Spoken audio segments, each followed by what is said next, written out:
Hi,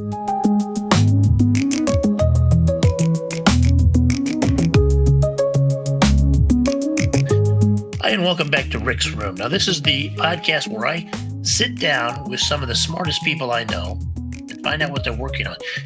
Invariably, we come across issues that are of interest to a lot of people, might even help you with your job, might even help you with your health. That's what we're going to be talking about today. Now, years ago, when I lived in Pennsylvania, I got the chance to work with a professional geologist there by the name of Brian Oram. He taught me a lot about water quality and the well water my family was drinking, helped us stay safe and healthy. But after natural gas fracking really took off in Pennsylvania, Brian became one of the nation's leading experts in water quality. And that's what we're going to talk with him about today. Brian Oram, thanks for being with us today. Oh, thanks for having me, Rick. So I remember when you published the first edition of your water quality handbook, and now you're up to edition 5. Tell us why you needed a new edition and what's in the new one. Yeah, the first edition was a booklet was published while I was still working at Wilkes University. And after I left Wilkes, we just decided to add more content. Again, my goal is to basically not talk to anyone. Go to my website, find out everything I know. And people kept asking me questions. So obviously I wasn't telling people enough stuff. And then things change. We always have new problems come up, new standards get created. And, we had a situation where a lot has changed. So drinking water standards changed. People are asking new questions. We have this new thing called forever chemicals that people are exposed to. And then we also had a really interesting thing where, we had Flint, Michigan happen. And realize that there's no one really educating, the drinking water customers that are part of a public water supply. Historically, I've spent a lot of my work educating private well owners. That dates back to the late 90s, 89, 80s. But it really didn't reach out to the public water supply owners because I figured the public water supply owners, they're owned by a company or an authority, and they should be educating their own customers. And clearly we learned and found out that they're not. So when we came out with this booklet, this is the first booklet where I target both the private well owner and the public water supply customer. Well, you mentioned education, Brian. I can't think of a better person to do that than you. You were a university professor teaching this. I was an administrator and an instructor. So I don't want anybody to claim that I'm taking any of the teaching credits because I wasn't a professor. But you did head up the water quality lab at Wilkes University, right? Yeah, I was a director for what was called the Center for Environmental Quality. And one of the important things that part of the book is when I worked there, first of all, I was a student at Wilkes in my undergraduate, and my advisor was Dr. Brian Redman. And then when I came back to Wilkes to work again full time, he was my main administrator and my boss. And Dr. Brian Redman is one of the key advisors I still have. He is an editor of the booklet that we're talking about, and he's also an editor and advisor and author of a lot of the content that I have on the knowyourh2o.com platform. And Dr. Redman is a treasure. Is a wealth of information. And again, he helps, fine tune my work, yell at me when I'm wrong, and then look at me when I say something stupid. You have to have that backstop. If people go to the website, we're going to give you the address and all that information as we go, or look at this booklet, it's clear that this was written by people that are university trained experts, and yet it's written clearly enough that anyone who owns a home or a well or drinks city water can understand what's in their water, how to test it, how to know if they even need to test it, and what steps to take if they think they have a problem. Yeah, that was another big change in our website and our approach. So I learned very early that jargon used by professionals can really create a big problem. People listening to you, you'll sound like an elitist. They won't understand you. It creates a barrier to them trusting you. and really a barrier to you making the relationship you need. I'm a short, fat guy, and I talk like that when I talk to people. Self-deprecation is wonderful. I am no better than the people I talk to. And this really comes, I think, a lot from my father. My father was a diesel engine mechanic. When I was in college, he would pick up my college textbooks. He would read them. He would put them in his own understanding as being a diesel engine mechanic. I'd get a lot of examples, where he would take something the book was talking about, and he would relate it to how a car functions. And so that's what we have to do. And so that's what we did with the website. That's what we did with the book. And, we got back to one of the logos we use is, the path to clean water is a phrase, but the logo we use is a circle, just like the water cycle. And you come onto this path many different ways. You come on because you have a problem. You come on because you're sick. You come on, hey, I just moved to this area, and what the heck is going on with that big rig in that field? So you come onto this path in many different ways, and the book creates a path. No matter how you get here, we can help. And the clarity is wonderful. What I really like is the way some of the illustrations in the booklet just make it. I want to put one up here so you can talk to us about it. These kind of illustrations are all throughout your work. Really brings it home. But talk to us about what we're seeing here. Yeah, and this was again moving in the direction we haven't gone before. And in the booklet, it's black and white, but then on the website you can get the PDF colored versions, all for free.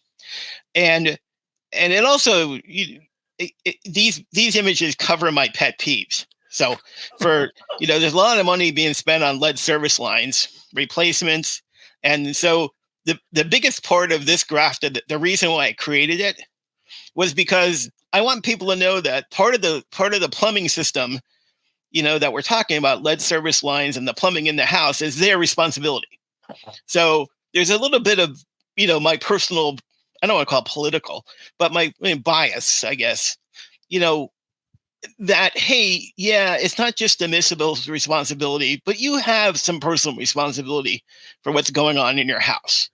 And this kind of describes it graphically, kind of the situation for most homeowners.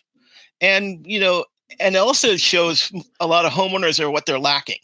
A lot of homes don't have backflow prevention.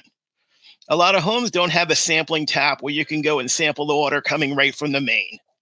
Most houses have shutoffs, meters and things like that.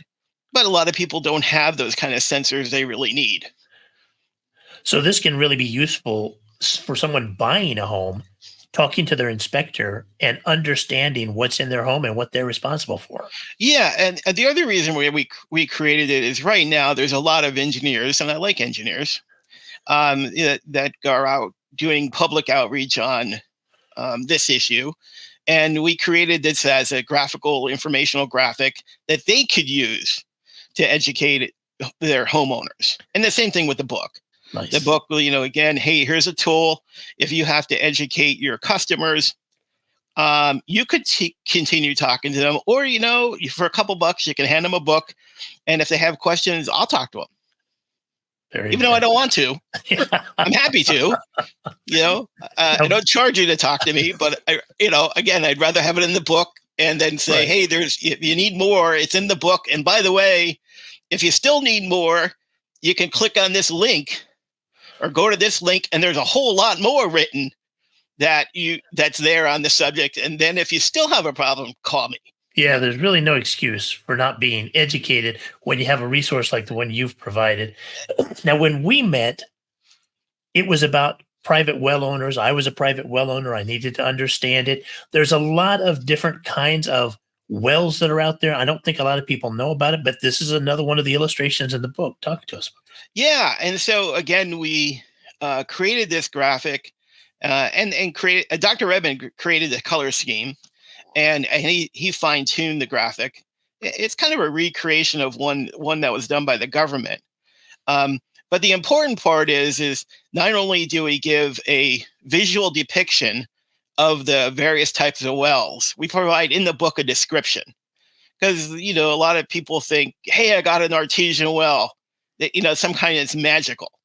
Hey, I got a flowing artesian well, that's even more magical. Right. And it's important to understand place. And the other reason I like this tool is that we do a lot of, in my youth, I'll say I did a lot of Riverfest public education programs. And a lot of times a person in the community that has a problem, gets a lot of flack from the rest of the community because they go, hey, he's the only one that has a problem. Well, you know what? That can happen. And, here's why. Because not everybody is in the same, everybody might have a well, but it's not in the same place. It's not drilled the same way. It's not constructed the same way. You might have water from a shallow aquifer. He has water from a perched aquifer.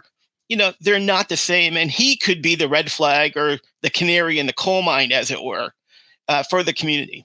Which is kind of what we saw in northern Pennsylvania when the fracking started, right? Yeah, there was, with the natural gas development, my big thing then was, please do baseline testing, because humans have been around for a long time and we've done a lot of stupid things and we've constructed a lot of wells the wrong way.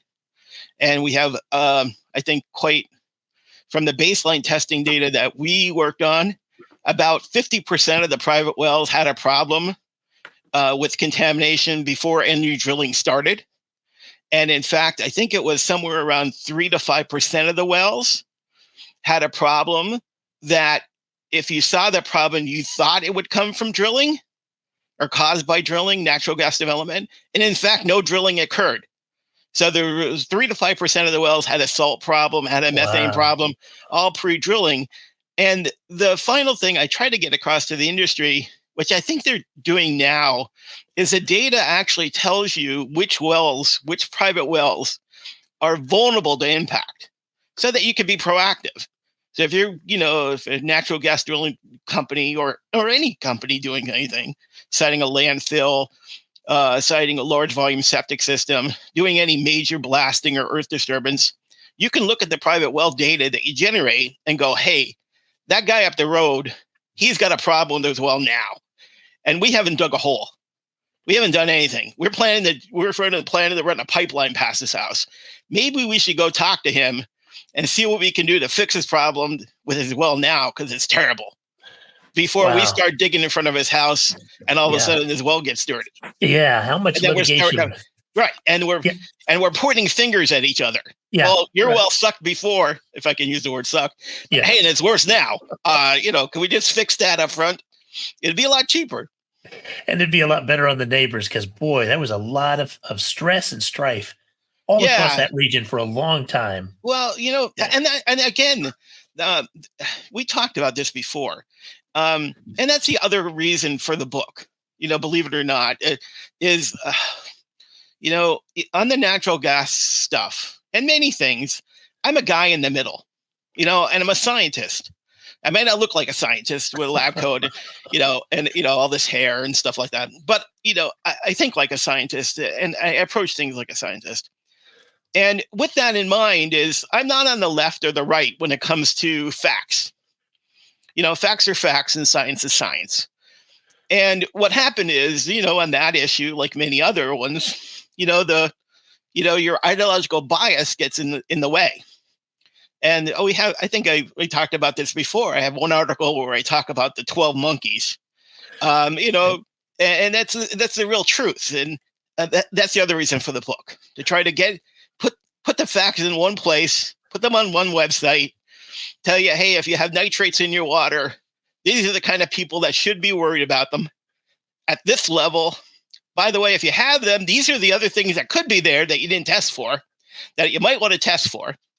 And make fact-based decisions, not fear-mongering, or not claiming somebody's being erratic or scaring people for no reason. I attended one meeting where there was an NGO that basically asked me what is the biggest thing I could tell people that would scare them about natural gas? Just playing on fear. And I just looked at him and said, you don't need to have anything and make it up. There's a lot of scary things that happen. that deal with what we've done in the past plus what we're proposing. You know, all the chemicals being driven to the site where you want to do this, are they passing through your town? And that tanker truck falls over, what's going to happen? So let's not worry about trying to create fear. The facts are fearful enough. And let's concentrate on problems. Right. Right. Well, this booklet that you've created, Brian, is fantastic, but it's just the tip of the iceberg. If they go to your websites, the work you've been doing for years, ever since I've known you, decades, is incredible. It's massive. It's deep. Tell us where to find all that information. Well, first of all, I just want to mention that, on every booklet, my daughter has appeared on the cover. So that's my daughter, Samantha, on the cover. And like any good capitalist, every book that gets sold, she gets 10 cents. And every magnet that we give out, she gets 5. I love it. And so, the best way to get the booklet is if you go to the knowyourh2o.com, and right at the top of the site, it says shop. You hit the shop button, go to our Shopify site, type booklet, and boom, it's right there. Also, you can get it on Amazon. At Amazon, I think at Amazon, it's nightmare. You have to actually type in the title to find it and my name. But that's why we shorten the title to Our Drinking Water. It's a little bit folksy, but I like folksy. And my name, Brian Oram.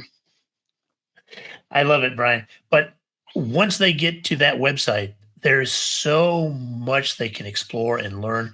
But having the booklet in your hand when you're dealing with your own water or dealing with a water professional or the city or anyone, this is a very handy resource to have. You should definitely check it out. Oh, yeah. No, I would agree. I think that the booklet plays nicely to people that are in the profession, especially entry-level people. Provides them a way to learn how to speak, rather than, again, somebody coming into the profession. They're going to be learning their jargon, their phrases, to help understand because they're talking with other professionals. This book is written where you're talking to a homeowner. You're talking to a lay person, and you're not talking down to them. And one of the best example I have would be I was in the Poconos. I was invited into someone's house. They were having a problem. The lady of the house is a very traditional older woman. She does all the, quote, normal wife duties in terms of the house, the cooking, the cleaning. And she was describing all the problems she was having with the water, with the laundry, with the dish detergent, with the dishes, with the toilet tank, and her clothes, especially for her whites. When I talked to her husband, he just said, "My bourbon sucks." That was it. That was his whole complaint. When I make my bourbon and put ice in it from the refrigerator, it sucks. If I buy the ice at the store, I'd rather not buy the ice at the store. But if I use the ice at the store, it's fine. So could you fix it?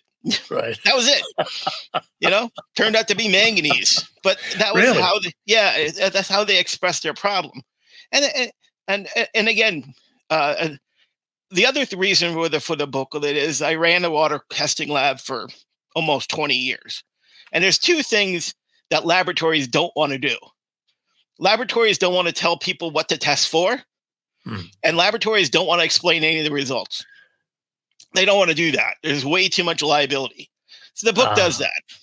We have a link to the book, a diagnostic tool to help you convert your observations into possible tests, or your situations into possible tests that can get done. And then the booklet, the website, etc., provides that interpretation to help you move along your path to clean water. Absolutely. Well, I know you've been working on helping people down that path for a long time, Brian. And after Flint, I think a lot of people started to begin to understand what you're doing and how important it is. And so thank you for your work. And thank you for being on the show with us today. We're going to have you back on again.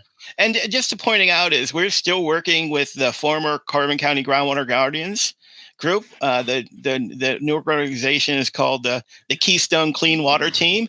And if you look at the top of the book there's a logo for the Keystone Clean Water Team. And a portion of the sales goes to help that local education effort. Yeah, and that group is in Carbon County, Pennsylvania. Not Yes. Carbon County, Colorado is one of those. No, no, no, no, no, no. Actually, I just got actually the first booklet order came from somebody in Carbondale. And I thought, oh, Carbondale, Pennsylvania. Nope. Carbondale, California, Colorado. I was like, because I was surprised it came from Carbondale, Pennsylvania, just Right. because it's been interesting over there. But yeah, it was interesting. That's the actual first official order where somebody paid came from that area. That's fantastic. Well, this will help you wherever you live in our country, help you understand the water you're drinking and what to do if it's not safe. Brian, thanks for being with us today. Thank you very much, Rick. Take care. Take care. Have a blessed day.